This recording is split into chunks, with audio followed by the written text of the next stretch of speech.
वसुदेवसुतं देवं कंसचाणूरमर्दनं देवकी परमानन्दं कृष्णौ वन्दे जगद्गुरुं श्रीकृष्णौ वन्दे जगद्गुरुं श्रीकृष्णौ वन्दे जगद्गुरुं जय श्रीकृष्ण सर्वांना मूकं करोति वाचालं गुरुं यत्कृपातमहं वन्दे परमानन्दम् काल आपण 20 पर्यंत आलेलो 20 सांगत असतानाच मध्येच मीटिंग बंद झाली तर 20व्या पासूनच घेऊ आपण आज 20वा आणि 19वा लागू नये तर 19व्यात भगवंतांनी सांगितलं की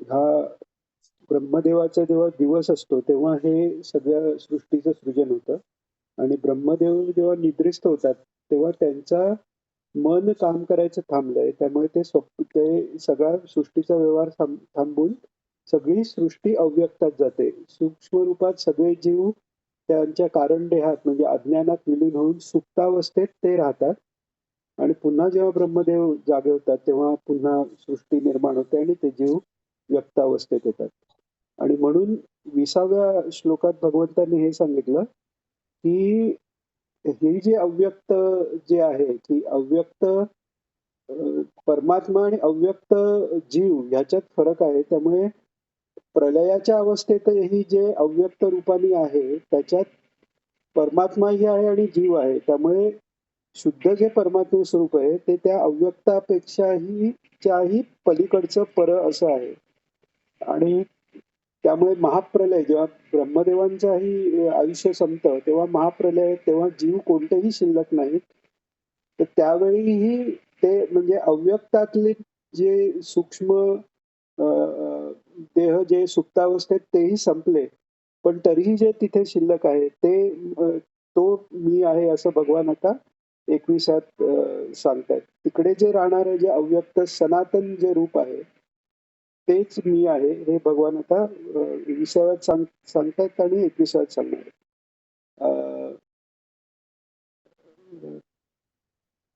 हा सुचिताई तुम्ही घेताय ना श्लोक हो हो हो 21वा घेऊ 21वा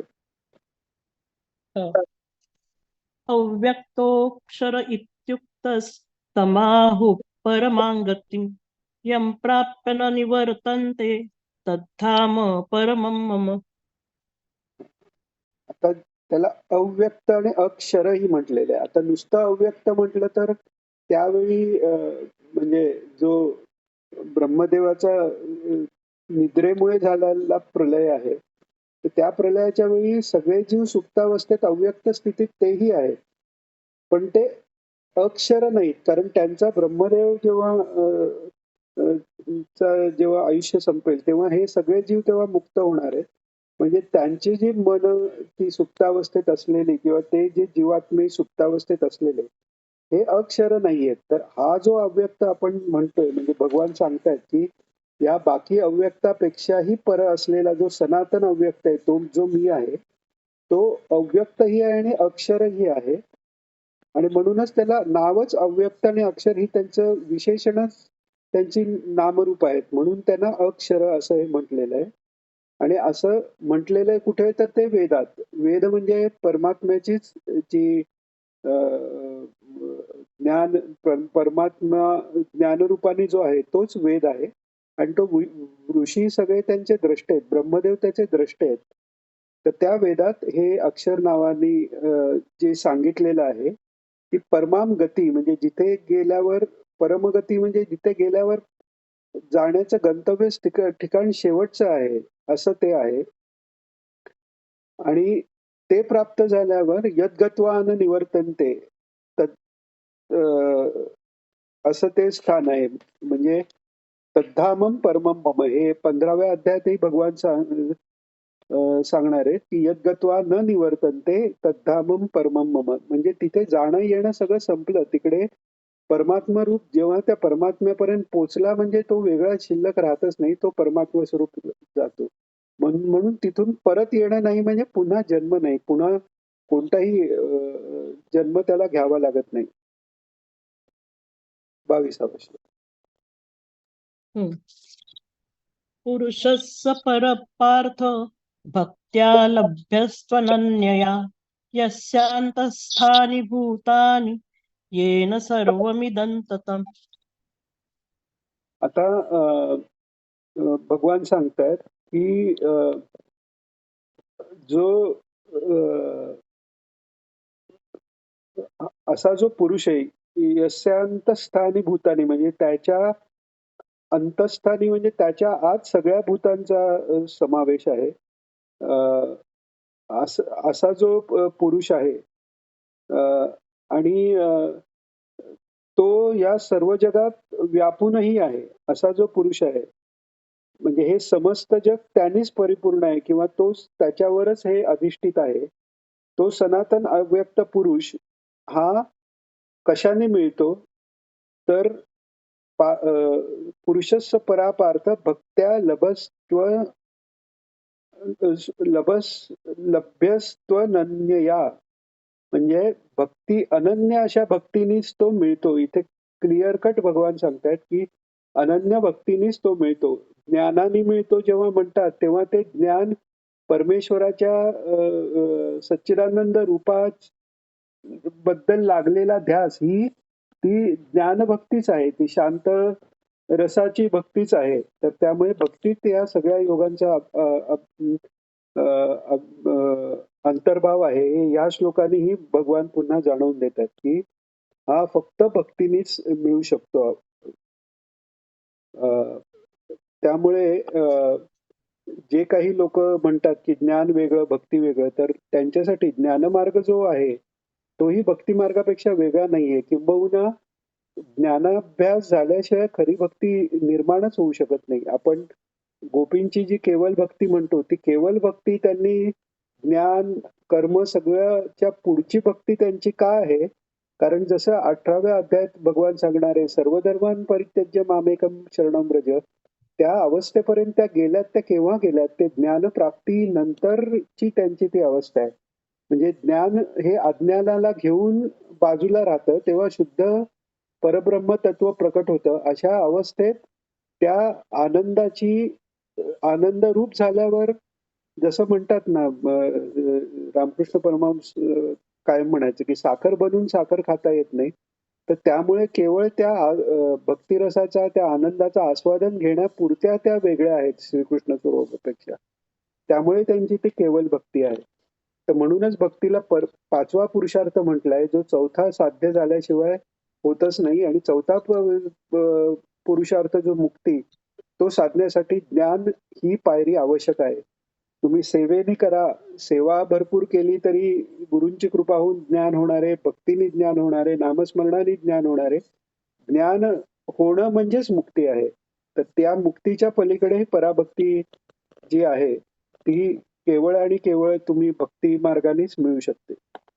हे भगवान सांगताय तिथे 23वा. यत्र काले त्वनावृत्तिम् आवृत्तिं चैव योगिनः प्रयाता यान्ति तं कालं वक्ष्यामि भरतर्षभ. आता प्रत्येक आपण पाहिलं योगमार्गातल्या प्रत्येक चक्राच्या कॉरेस्पॉन्डिंग लोक आहेत.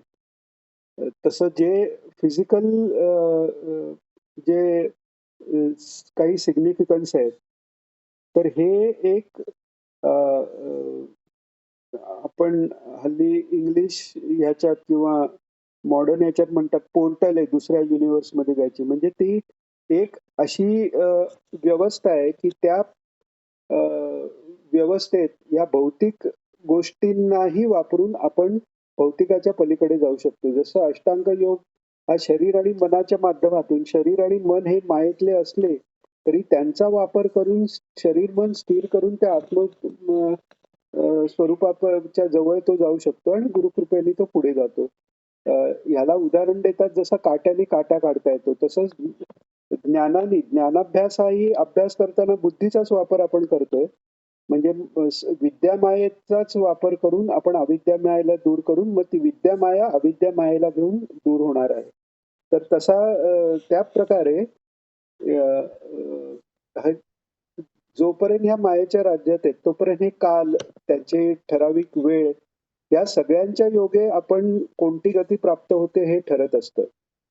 जो महात्मा वासुदेव सर्वमिती समहात्मा सुदुर्लभा या अवस्थेला पोहोचलाय, त्या महात्म्यासाठी ह्या कालाने काही फरक पडत नाही. मग तो अ, उत- अ, अ,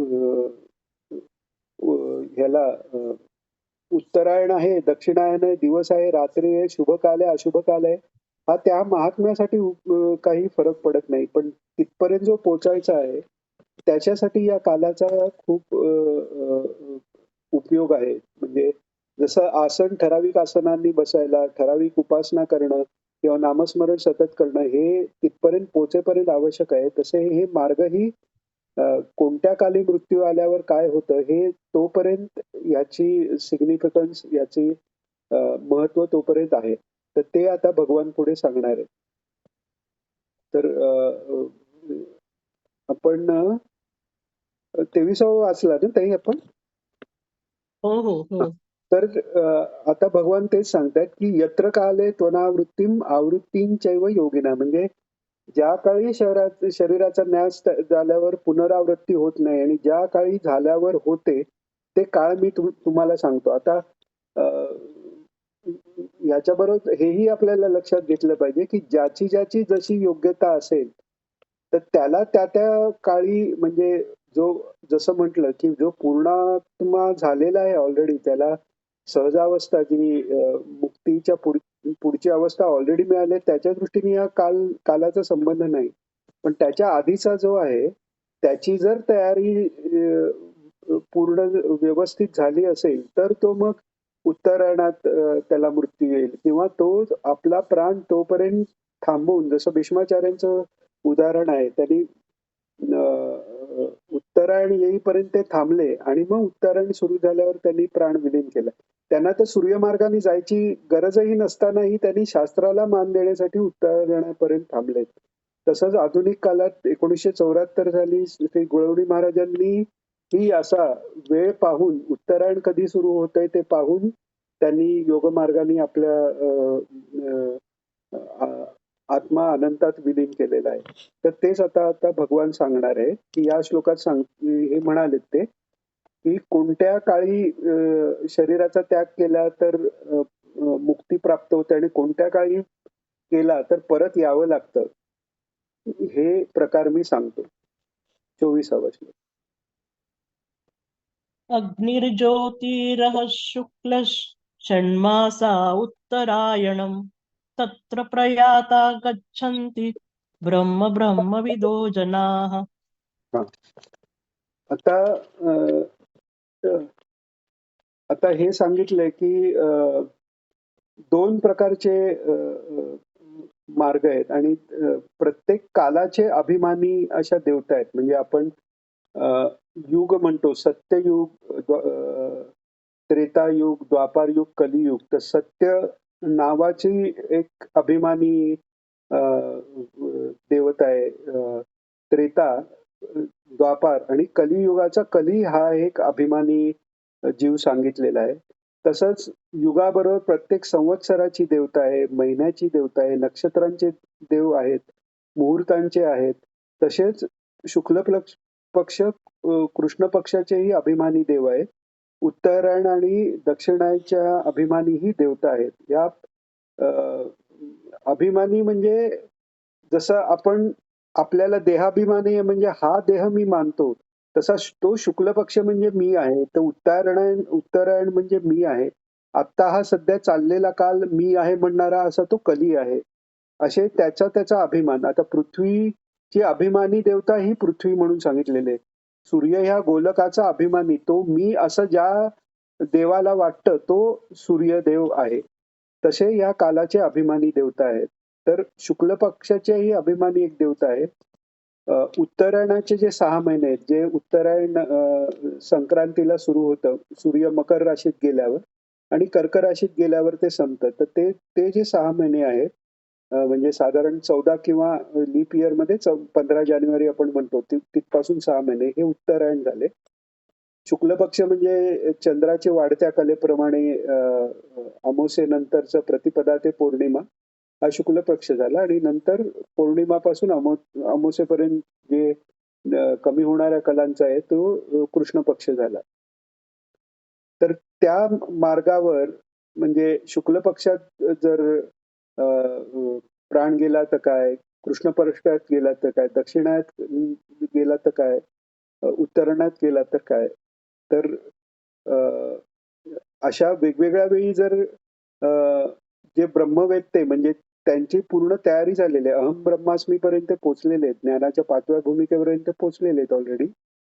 तर त्यांना या वेगवेगळ्या कालात जर मृत्यू आल्यावर त्यांची गती काय काय होते ते कशा कशा प्रकारे ब्रह्माला परब्रह्म पर्यंत पोचतात हे आता भगवान सांगणार आहेत. तर या श्लोकात ते कशा कशा प्रकारे भगवंतापर्यंत पोचतात इथपर्यंत भगवान सांगितलेत आणि ते आता 25व्यात ते कसे पोचतात ते 25-26 या सगळ्यात सांगणार आहेत. तर 25वा श्लोक घेऊया आपण. धूमो रात्रिस्तथा कृष्णश्षण्मासा दक्षिणायनम् तत्र चांद्रमसै ज्योतिर्योगी प्राप्य निवर्तते. आता जसं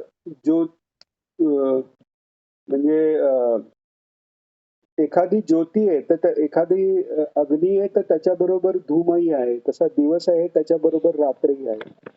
तर हा जो समजा रात्री कृष्ण पक्षात आणि दक्षिण आहे या म्हणजे याची धूम मार्गाने जायला धूम मार्गाची अभिमानी देवता आहे, रात्रीची अभिमानी आहे देवता आहे, कृष्ण पक्षाची अभिमानी देवता आहे आणि 6 महिने दक्षिणायनाचे त्याची अभिमानी देवता आहे. दक्षिणायनाचे 6 महिने ही देवांची रात्र आहे. तर त्यावेळी जर मृत्यू आला तर त्यावेळी मृत्यू कोणाला येतो तर जे सकाम उपासनेने एका लेव्हल पर्यंत पोहोचलेले आहेत उपासनेच्या, म्हणजे साक्षात्काराचे जे जवळ आले आहेत पण ते उपासनेमुळे आलेले आहेत, म्हणजे सकाम उपासनेने आलेले आहेत. तर त्या काळात जे शरीराचा त्याग देतात तर या सगळ्या अभिमानी देवता ज्या देवतेची सकाम उपासना तो करतो त्या देवापर्यंत त्या देवता द्वारा तो चंद्रलोकाला प्राप्त होतो आणि मग स्वर्गात जाऊन आपले शुभ कर्माची फळे तो भोगतो.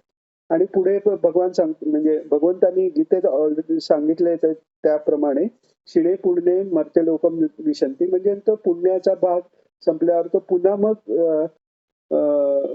भूतलावर जन्माला येतो. आता तो जर म्हणजे सकाम बरोबर त्याचं निष्काम कर्म आणि मूळ उद्देश त्याचा सकाम कर्मातही ही मला हे भोग मिळून त्या भोगांची निवृत्ती होऊन दे ही जर भूमिका असेल तर तो शुचिनाम श्रीमताम गे हे योगभ्रष्टो बीजायते असा तो जन्माला येतो. त्याच्याहून जर वरची अवस्था असेल तर योगीनाम कुले त्याचा जन्म होतो आणि मग तो त्या जन्मात तो योगाभ्यास पूर्ण करून सूर्यमार्गाने किंवा जर त्याला सहजावस्था प्राप्त झाली तर तिथल्या तिथे तो परमेश्वर स्वरूपात विलीन होतो. आता जो धूम मार्गाने जात नाही अर्थात ज्याची सकाम उपासना नाहीये तो निष्काम वृत्तीने किंवा परमेश्वर प्रित्यर्थ किंवा मुक्ती प्रित्यर्थ ज्याची सगळे अभ्यास झालेला आहे त्याचं काय होतं तर ते आता पुढे भगवान सांगणार आहे. 26वा श्लोक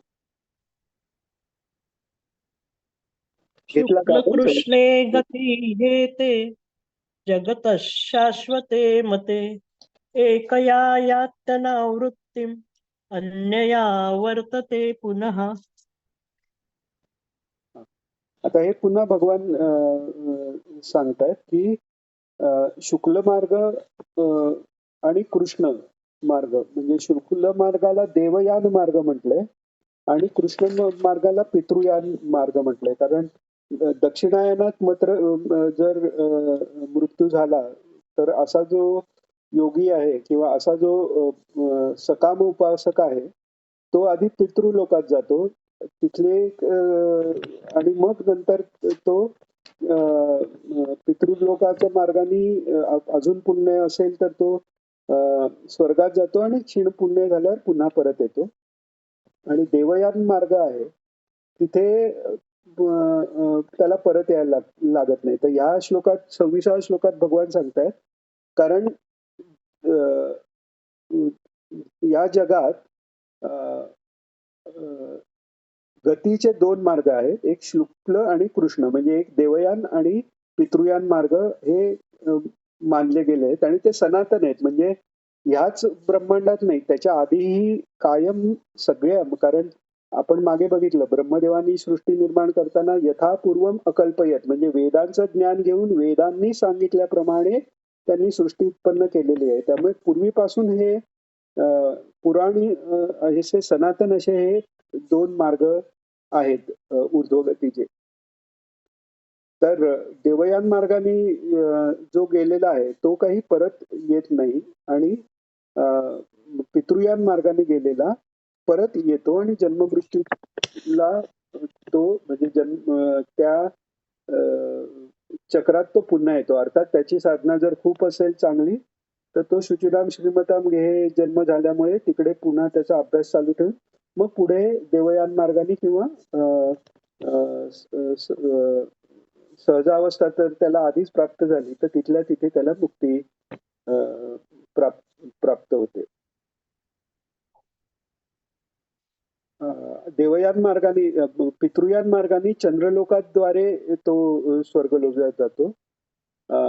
पितृयान आपलं देवयान मार्गाने तो सूर्यलोकाद्वारे जर त्याची थोडीशी पुण्य जर शिल्लक असतील तर मध्ये स्वर्गात थांबतो, नाहीतर पुढे डायरेक्ट सत्यलोकात जाऊन उरलेलं प्रारब्ध क्षीण करून तो ब्रह्मरूप होतो, म्हणजे मुक्तीला प्राप्त होतो. 27.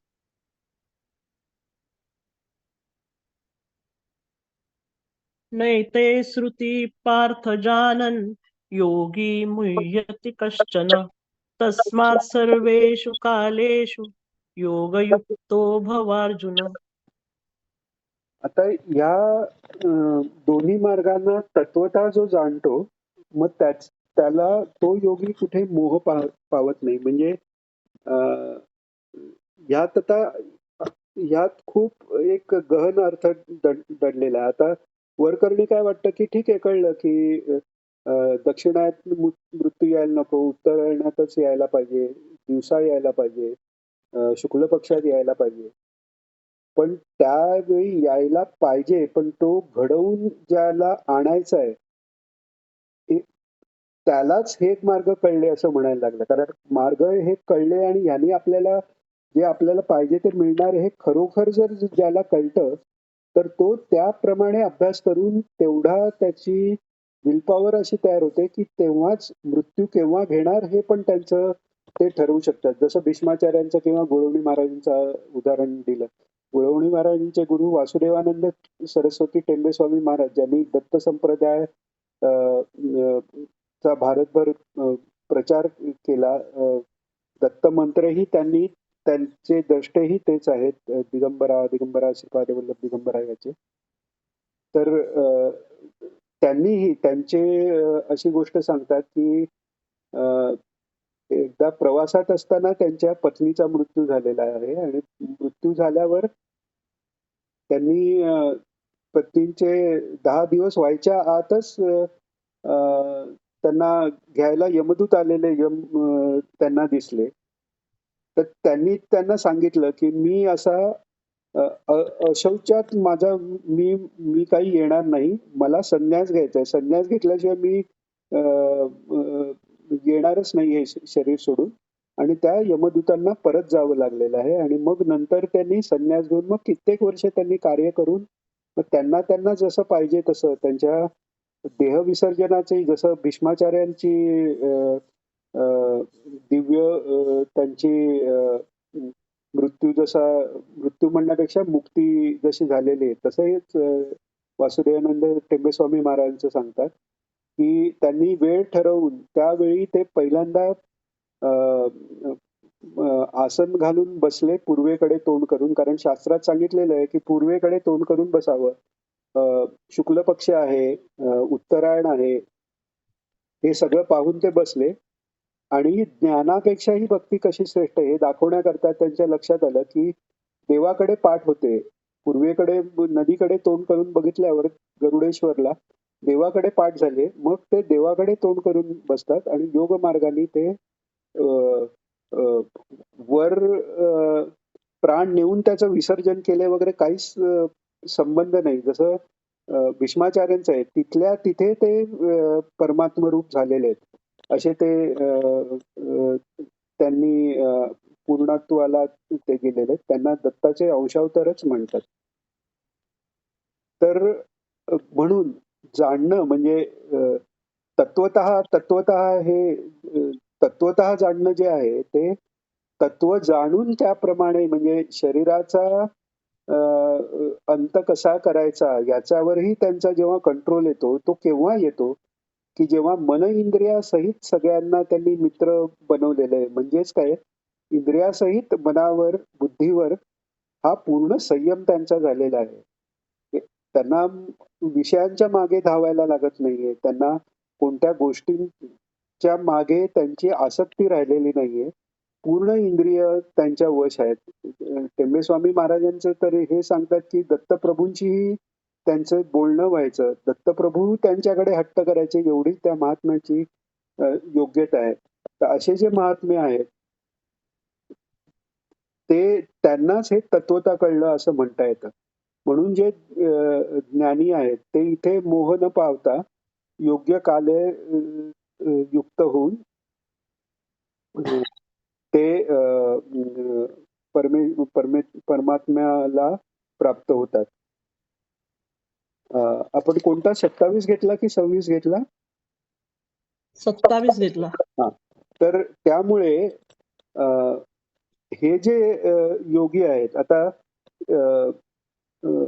हे तर भगवंताने सांगितलं की या दोन मार्गांना तत्वता जाणल्यावर कोणी योगी मोह पाहत नाही. म्हणून हे अर्जुना, तू सर्व काळी समबुद्धी रूप योगाने युक्त हो, असं अर्थात नेहमी माझ्या प्राप्तीसाठी साधन करणारा हो. म्हणजे योगयुक्त तो हो हे अर्जुनाला ते सांगतात. म्हणजे सर्व काळी जर माझ्यात राहिला तर हा जो बाह्य शुक्ल आणि कृष्ण पक्ष आहे ह्याच्यातही न अडकता सर्व काळ हे अनुकूल काळ आहेत. म्हणजे मग तो योगयुक्त जेव्हा तो योगी झाला तर तेव्हा तो परमेश्वराशी युक्तच असल्यामुळे त्याला या मार्गाने जा त्या मार्गाने जा हा संबंधच उरत नाही. म्हणून योगयुक्त तू अर्जुना बन, म्हणजे या कालाचाही काही संबंध राहत नाही. कारण परमात्म तत्व हे कालाच्याही पलीकडे हे भगवान यातनं सुचवून देत आहे. 28वा श्लोक.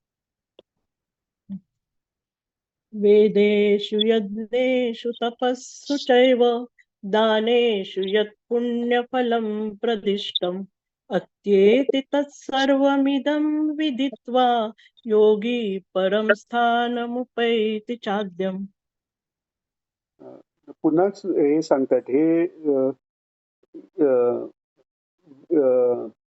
योगी जे हे जे योगी जे माझ्याशी सतत युक्त राहणारे योगी जे आहेत ते या रहस्याला तत्वता जाणून वेदांचं पठण, यज्ञ, तप, दान हे सगळं जे आहे त्याचं पुण्यफलाकडे लक्ष न देता ते केवळ परमेश्वर प्रित्यर्थ आणि त्या आत्मा नंदापर्यंत पोहोचण्यासाठी वेदाच्या पूर्वांगाकडे लक्ष न देता वेदांत जो परमात्म्याशी एकरूप होण्याचा जो सांगितलेला आहे तिथे लक्ष ठेवून त्याच्याही पलीकडे तो निघून जातो आणि त्या परमपदाला पोचतो. जसं आपण हे म्हणतो सकाळ संध्याकाळ. आता योग मार्गात दोन्ही नाड्यांची समावस्था हीच तो संध्याकाळ आहे. आता तो संध्याकाळ साधायला ऍक्च्युअल विश्वाचा जो सकाळ आणि संध्याकाळ आहे त्यावेळी तो साधणं सोपं जातं. त्यामुळेही ध्यान करायला सायंकाळ आणि पहाट ही खूप योग्य सांगितलेले, कारण तिथे सूर्यनाडी आणि चंद्रनाडी सम अवस्थेत चालू असते. दिवस आणि रात्र याची साम्यावस्था हा तो संधिकाल, हा संध्या किंवा प्रातःकाल जो आहे तो संधिकाल आहे. तर तो संधिकाल साधायचा का? कारण आपल्या आतले दोन्ही नाड्यांचा संधिकाल साधता यावा म्हणून. तर हे ज्याला कळलं त्याला हा उत्तर मार्ग किंवा हा अ, अ, उत्तरायणातला दैवयान किंवा पितृयान हे सगळे आतच आहेत.